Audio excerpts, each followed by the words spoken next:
L'abonnement et la cloche sont comme les likes, rien ne les arrête. Et il en sera ainsi tant qu'il y aura des hommes prêts à lâcher un commentaire. Mon trésor, c'est à l'équipage Killer Bee que je l'ai laissé. Partez vite à la recherche des vidéos de Neil le Soubéron, si vous n'avez pas peur de l'aventure. Et bzz les abeilles, donc encore un épisode de One Piece Podcast, mais juste avant je vais vous rappeler des dates. Donc je serai au Toulouse Game Show ce week-end, donc c'est le premier week-end de décembre, et la semaine d'après, donc les 7 et 8, je suis à Arles pour la Maximus Cup. Donc voilà, et je suis cette fois accompagné par le roux. Et what's up tout le monde. Et ouais, et du coup, en fait, je sais même pas si on a déjà fit ensemble ou pas, parce que bon, ça fait un moment qu'on parle sur les réseaux, etc. Mais je sais même pas si on a déjà fait un truc, une collab ou un truc comme ça. Pour moi, c'est juste genre 2-3 fois sur des lives de Gonza et tout, mais sinon, non, on n'a rien fait ensemble, je crois. Ouais, voilà, par les lives, y a rien eu, c'est bien ce qui me semblait. Donc voilà, on va parler donc du dernier chapitre en date, et au début, je pensais qu'il allait pas avoir grand chose à dire. Mais en fait, je me suis rendu compte d'un truc très... Enfin, je vais en parler juste après. D'abord, on va parler de la mini-aventure. Comme d'habitude, on commence par ça.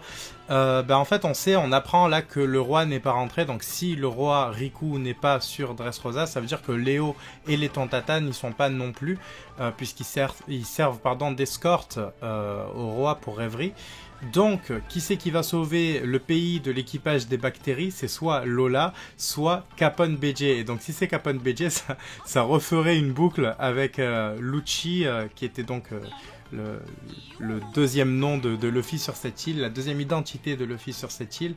Et là, on voit que Capon est habillé un peu pareil, etc. Donc, ça peut être un truc assez marrant. Je t'avoue que moi, les mini-aventures, je les suis pas beaucoup. Et là, je me suis mis à jour un peu juste pour cet épisode, parce que je savais que t'allais faire ça. mais j'avoue que j'avais pas pensé trop à cette hypothèse là. C'est vrai que j'ai pas trop réfléchi. Mais en fait, j'ai remarqué petit à petit au fur et à mesure des podcasts que personne s'intéresse aux mini-aventures. En fait, je les prends souvent une fois qu'elles sont terminées, tu vois. Une fois qu'elles sont terminées, je les regarde pour raconter l'histoire. Ouais. Mais après, c'est vrai que j'aime bien. J'enchaîne direct sur le chapitre dès que je vois des jeux qui sortent. Parce que de ce que j'ai vu, Judaichi s'en fout, Gonzai s'en fout. Enfin, pour le moment, vraiment, on est très peu à faire attention à ça, quoi. C'est vrai. Mais ouais, en fait, c'est assez intéressant. On apprend plein de trucs. Genre Caribou, par exemple, on pouvait deviner d'avance qu'il était sur Wa, parce qu'il se fait capturer par Drake. On a le troisième poneglyph de Big Mom qui est apporté par Jinbei. On a le retour de Octi aussi qui était annoncé, enfin de Hachan. Donc il y a plein de choses dans les mini-aventures sur lesquelles il faut s'intéresser. Évidemment, il y a des mini-aventures que j'ai suivies, genre celle de Caribou, je l'ai suivie parce qu'on voyait que c'était important. Quand on voit des poneglyphes et tout, on est obligé de les suivre quand même, tu vois. Mais là, c'est vrai que celle-ci, alors là... moi, je me languis parce que depuis le début, j'ai l'hypothèse comme quoi ça serait probablement le mariage entre Lola et Lucky Roux par rapport au dernier mariage qu'on a vu où c'était Shanks du coup sur une île avec son équipage et le seul qu'on voyait pas c'était Lucky Roux. Et donc du coup, c'est pour ça que je suis ultra hypé par cette mini-aventure en fait. Je vois. Ah, ce serait dingue en vrai. Et ouais. Ce serait propre. Ça serait pas mal. Et donc on va démarrer aussi, après la mini-aventure, par les premières pages, j'ai envie de dire la première page même, la première phrase qui a été dite. Alors, comme je le disais dans plusieurs vidéos, l'ère océanique, le début de l'ère océanique marque aussi la condamnation de Zunisha pour un acte grave. À partir de ce jour, on a eu, 2 siècles après, je crois, on a eu les Minks qui se sont installés sur son dos. Et on sait que le clan Kaozuki, tailleur de poneglyphes, c'est un jour associé au clan Oz pour créer Wano Kuni. Petit à petit, d'autres clans, comme celui des Shimotsuki, qui se sont plus ou moins joints à l'Alliance, donc. Et donc, selon moi, les clans Oz et Kaozuki sont des immigrés venus du Royaume oublié. Ce qui signifie que l'alliance avec la tribu des Minks a eu lieu avant la création de Wano Kuni. Création qui date, je le rappelle, d'il y a 650 ans à peu près. Si les premiers Minks de Zo venaient aussi du royaume oublié, on aurait là une sacrée alliance raciale. Je vais m'expliquer. On a les Chandia qui descendent des Chandoriens, peuple du ciel ayant vécu sur la Lune. L'une des armes antiques et également la promesse de Joy Boy sont tous les deux liés aux hommes poissons. On a ensuite l'un des poneglyphes qui est protégé par le clan du seul Tenryubito qui a refusé d'être un dieu, l'ancêtre Nefertari. On a aussi le fait que Joy Boy semble être un ancien géant par son chapeau de paille simplement, et que l'ancien roi, et l'ancien roi du peuple en fait, parce que l'ancien roi de Java se nommait Joyo Boyo, et ça semble être une référence parfaite, parce que Jaya était l'île sur laquelle Shandora était. Donc pour moi, pour l'instant, tout est plus ou moins logique. Et ensuite, on a les humains, donc par les Kaozuki et les autres dés, puis les géants par Jaguar d'Isauro. Enfin, les Minx par ce pacte-là. Donc, en résumé, les Minx, les humains, les géants, les anciens géants, les hommes-poissons, les habitants de la Lune et un clan ennemi de Tenryubito se seraient alliés dans le but d'une certaine mission. Ce qui me fait penser à une réunion de plus... Enfin, plutôt une réunion de plus en plus urgente, en fait. C'est toutes les coïncidences temporelles, en fait, qui me font penser à ça. Le fait que Franky ait les plans de la contre-arme de Pluton, que Shirahoshi soit né à cette période, l'histoire des Ohara, les 20 ans de Toki, le parcours de Luffy, la flamme de Shandora, l'âge d'or de la piraterie, tout ça, à mon avis, ça me pousse vers un seul événement précis qui doit se dérouler une fois que tous les acteurs seront en place. Eh bien, c'est un beau résumé de One Piece et de ce qui se passe à Wano. Et quand on voit les derniers chapitres, là, je sais pas si t'as vu, mais si je pense que t'as vu, genre en gros, on parle de Roger, Oden, tout ça, et il y a un côté un peu en mode, l'histoire va s'écrire, tu vois, et ça fait exactement ce que tu dis. C'est qu'on a l'impression que l'histoire d'Oden et l'histoire de Roger, elles vont se réunir, et elles se sont réunies pas pour rien, pour une raison, et que cette raison, on va la comprendre en fait avec ce qui se passe dans l'acte 3 de Wano, justement. Ah oui, totalement, mais de toute façon, je pense depuis le début que Oa est prochainement, enfin futurement en tout cas, dans un futur lointain, on aura aussi Elbaf. Ces deux arcs-là, à mon avis, vont nous apprendre tout sur One Piece. Je suis d'accord. Là, surtout, vraiment, je trouve que le début de l'arc 3, quand je l'ai relu, là, vite fait, avant cet épisode, je me suis dit, c'est vrai que c'est incroyable, quoi, comment t'as l'impression que à la fin de l'acte 3, on sait ce que c'est le One Piece, à peine, tu vois, mais on connaît quand même pas mal de trucs sur l'ancien royaume et tout, quoi. On a l'impression qu'on va aller vers ça. Totalement, ouais. Je suis d'accord avec ça. Et en fait, juste pour les pages d'après aussi, j'ai une petite satisfaction. J'avais raison sur le camouflage en yokai par Kawamatsu et les Minx. C'est vrai que, pour moi, on pouvait s'attendre qu'à ça.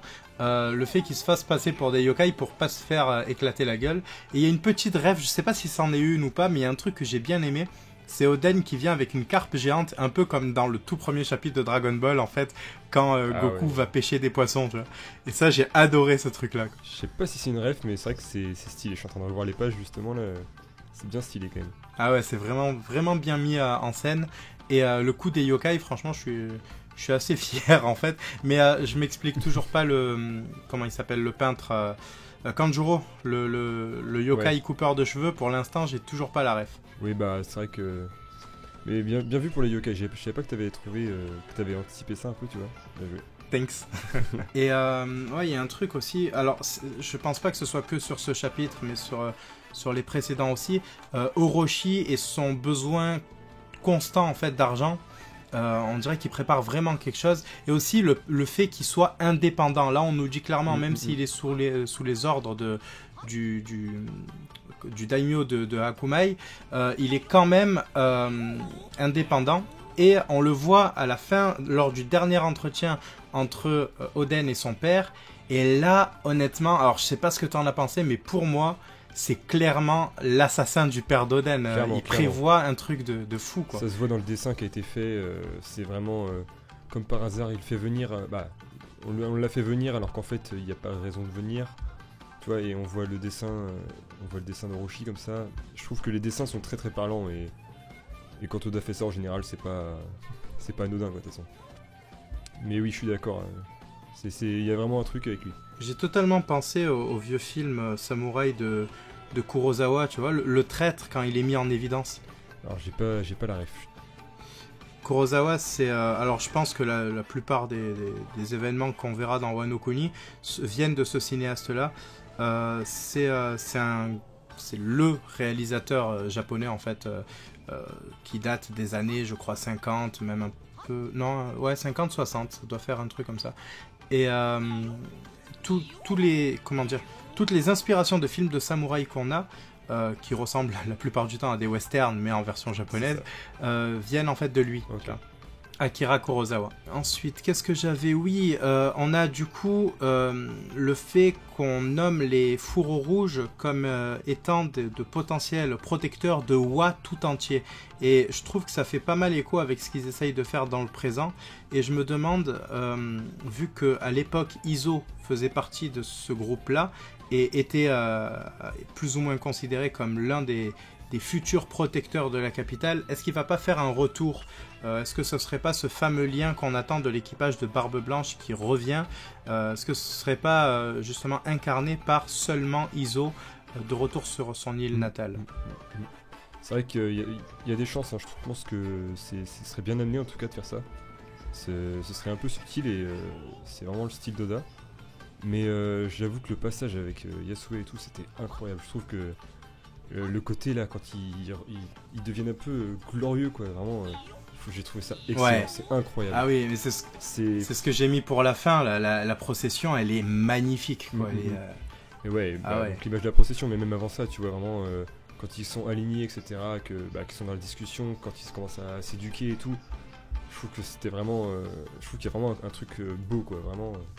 J'ai eu limite des frissons, tu vois, c'était...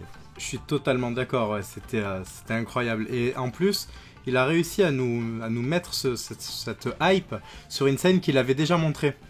Tu vois, sur un truc, ouais. des cases qu'il a déjà montré, et pourtant il y a eu un truc de malade juste après, quoi. Ouais, c'est... En gros, là, vraiment, c'est en relisant, comme je te disais tout à l'heure, le début de l'acte 3, que j'ai vraiment... je sais pas, j'ai senti un truc, tu vois, genre... Quand tu lis semaine après semaine, des fois, tu zappes quelques éléments et tout. Mais là, en relisant tout d'un coup, t'as vraiment ce côté... tu fais un peu comme quand tu lisais le manga normalement, quoi. Et c'est un peu côté frisson et tout qui est en plus. Et je trouve que là, cette partie-là, surtout là, l'acte 3, il y a vraiment ce côté-là où, comme tu dis, on répète quelque chose qu'on a déjà vu, mais en même temps, c'est incroyable. Ah oui, c'est vraiment un truc de fou, quoi. Et justement, en parlant de choses qu'on a déjà vues, il y a le retour du dieu de la montagne, et je me demandais encore, 2 semaines après, je crois, est-ce qu'on nous ferait pas un remake de Kashigami de Skypiea, avec le petit, le fils, ou le fils du dieu de la montagne, qui serait justement un potentiel allié de Luffy, comme l'a été le petit-fils de Kashigami sur Skypiea. Alors Kashigami, j'ai plus, c'est qui Kashigami déjà? C'est le dieu serpent géant de la tribu Shandia. D'accord, oui. Ah, ça pourrait le faire, mais c'était il y a quand même quelques années, ça. Je veux dire, là, le dieu de la montagne, tout ça. Je sais pas, parce qu'on n'a pas eu de nouvelles de lui dans le présent. Après, ce serait un beau comeback, on va dire. Hein. Ce serait bien stylé.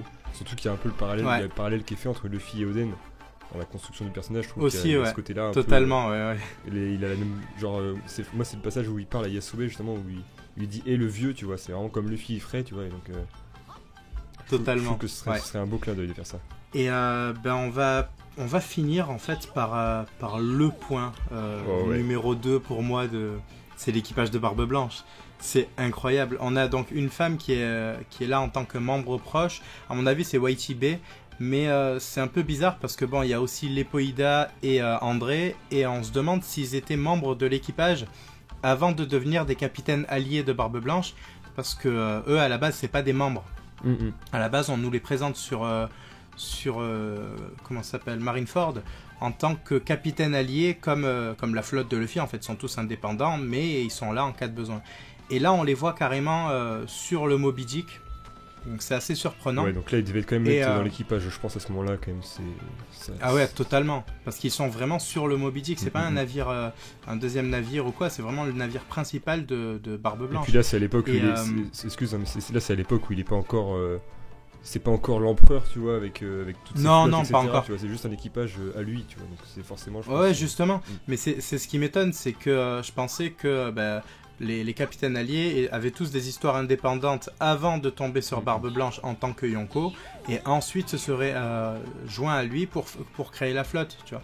Mais là, en fait, non, on voit qu'ils sont plus ou moins sur le bateau, en fait. Donc, ils sont déjà membres de l'équipage, c'est assez surprenant. Ouais, je vois. Et voilà, en commandant de flotte, on a le jeune Marco, déjà, qui se fait traiter de bleu. Moi, ça me choque. Ouais, c'est incroyable. Et le fait qu'il soit petit comme ça nous prouve que le fruit du phénix ne fait pas de lui un centenaire. Il y en a beaucoup qui pensaient que par rapport à ce fruit, c'était quelqu'un de très vieux. En fait, non. On voit maintenant qu'il a 30 ans, quoi. Ouais, c'est ça, Et il y en a d'autres. Il y a Rankuyu. Putain, j'arrive jamais avec son nom. Son fléau, il semble pas encore animé par un fruit du démon. On a Vista sans moustache. Et un jeune Diamond Joes qui, pour moi, vu la tête et l'air un peu ado malgré la grande taille, il a à peu près l'âge de Marco à ce moment-là. Je pense que c'est un mousse aussi, tu vois. Ouais, il y a moyen. Mais c'est vrai que le côté Marco là où il se fait traiter bleu, je pense que c'est un peu pour nous dire, c'était il y a quand même assez longtemps, tu vois. C'est pour qu'on insiste sur le côté, c'est vieux. Et Barbe Blanche, c'est pas une histoire qui date d'hier, quoi, tu vois. Ah ouais, déjà par rapport à ça et aussi par rapport au fait que, en fait, on nous montre que Marco a gravi les échelons très rapidement. Ouais, en fait. aussi, t'as raison. Parce que c'est lui le bras droit, quoi, c'est incroyable. Ensuite, on peut apercevoir dans une toute petite case Fossa et King Dew qui sont surpris par l'arrivée de Oden. Et justement, quelle arrivée! Oh là là là. Mais quelle arrivée! Oh là là. Ah ouais, mais total, cet échange de coups prouve qu'Oden avait déjà la force d'un Yonko. Et d'ailleurs, on voit aussi Atmos qui se fait emporter par l'onde de choc à ce moment-là. Et c'est pas rien, c'est un commandant quand même. Donc on voit vraiment que Oden en impose et a vraiment une puissance colossale à ce moment-là. Ah, et puis le fait que tu sais, ce côté-là où Barbe Blanche il sent venir, tu vois, et puis il dit, oh les gars, ça craint les gars là. Exactement. Et le fait que ça craint et qu'en plus l'autre il arrive avec un grand sourire et en se marrant, tu vois, c'est les frissons de ouf. En vrai, c'est une des pages qui m'a le plus mis des frissons depuis quelques temps quand même. Même si on a eu la rêverie et tout, tu vois. Là, de voir ça, la position dans laquelle il est sur l'image de la Barbe Blanche, c'est incroyable. Mais c'est ouf. Hein. Mais d'ailleurs, c'est vraiment incroyable. Mais d'ailleurs, on sait pas est-ce qu'il va accepter ou pas. Parce qu'il tire une tête bizarre quand même à la fin. On sait pas s'il va accepter de prendre Oden ou pas. Sachant aussi qu'il y avait des troupes qui partaient de la capitale pour empêcher Oden de monter sur le bateau. On ne sait pas aussi si ça va se faire de suite, si Oden va devoir se cacher auprès des pirates. Enfin, on sait vraiment pas pour le moment comment le scénario va évoluer. Et c'est ça que je trouve un peu excitant aussi, c'est que là, pour le moment, sur cette partie-là, on peut rien prévoir. Et ça, c'est énorme. C'est ouf. Hein. Mais c'est vrai qu'après, la tête de Barbe Blanche, je pense, c'est surtout l'étonnement, tu vois, qu'on voit. C'est genre, il voit une brute qui arrive, quelqu'un qui est à peu près de son niveau, tu vois, à ce moment-là, peut-être. Et il lui dit juste, je sais pas quitter, mais je viens avec toi. C'est trop bizarre aussi, tu vois. Donc, ouais, mais ça m'a fait penser à quand Ace aussi s'était frotté à lui. Il avait la même tête. Il est là en mode, mais qu'est-ce que tu me racontes, tu vois? Ok, je vois. Alors après, qu'est-ce qui va se passer pour la suite? Est-ce qu'il va partir avec Barbe Blanche ou pas, tu vois? Je sais pas trop, mais en même temps, je crois qu'il a dit que ça faisait genre plus de 30 fois qu'il essayait de partir et tout. Je pense qu'il va tout faire pour partir, quoi, tu vois. S'il y a un pirate qui arrive, forcément il va y aller, tu vois. Oui, c'est sûr, au final il va partir. Mais là je me demande surtout comment ça va se passer. Est-ce que dès le début Barbe Blanche va lui dire ok, tu viens avec nous, il faut qu'on te cache parce que ton père veut pas que tu partes, etc. Ou est-ce que dès le début il va lui dire non, tu viens pas avec nous, et l'autre il va s'imposer, tu vois. Ouais, je sais pas même pas si ce sera développé, ça. Je sais pas trop. Ça se trouve direct au prochain chapitre, on repasse au présent, quoi, tu vois. Je sais pas trop. Je sais pas, parce que là il manque Nekomamushi et Unoharashi. Quand même, ouais, c'est vrai. Comme ils partent avec lui, donc je pense qu'il va devoir développer un peu ça aussi. Ouais, il y a peut-être ce côté-là, mais je sais pas si on aura tout le développement non plus. Après, oui. Non, je pense pas, parce que il va falloir qu'il passe rapidement à Roger aussi. C'est ça. La page Roger va vite arriver, à mon avis. Ouais. Et peut-être qu'on va enfin voir quelque chose de complet sur lui, parce que pour le moment, à part de petits flashbacks, on voit pas un vrai combat, on voit pas un vrai truc, et j'ai vraiment hâte de voir ça, parce que c'est le moment. On a eu sa prime, on a tout, enfin voilà, c'est maintenant ou jamais, quoi. Après, c'est vrai que c'est un peu c'est un peu pour garder la légende aussi, tu vois. C'est bien de ne jamais le montrer en train de combattre, tu vois. Après, c'est vrai qu'un petit coup comme vient de faire Barbe Blanche, ça ferait pas de mal à Roger, tu vois. Un petit truc comme ça, là, ça serait... Ouais, moi je veux le voir mettre un coup de poing à quelqu'un. Juste ça, tu vois. Je m'en fous de l'adversaire en question, je veux juste le voir mettre un coup de poing à quelqu'un. Et si c'est à Oden, c'est encore mieux. Bah écoute, la vidéo est terminée. Merci à toi d'avoir participé du coup à cette review, à ce podcast. Bah merci à toi pour l'invitation, c'était vraiment cool. Bah, c'est normal. Et bon, vous connaissez déjà tous sa chaîne, mais elle sera quand même en description. N'hésitez pas à y aller. Il fait du bon contenu en plus, j'aime bien. Donc je disais merci de m'avoir invité, tu vois, je trouve ça cool, tu vois, comme format. Et je voulais juste lâcher un petit truc en gros en mode teaser, tu vois. Moi ma chaîne elle est plus trop active en ce moment, tu vois, donc je vais peut-être l'expliquer bientôt, mais surtout il y a du contenu qui arrivera à partir de 2020. On prépare un truc là un peu dans l'ombre. Voilà, je voulais juste dire ça. Et donc voilà, bzz les abeilles, et je vous dis à très vite. Si vous voulez soutenir Barbe Blanche et Luffy, abonnez-vous à Killer Bee, où c'est mon point ardent dans le...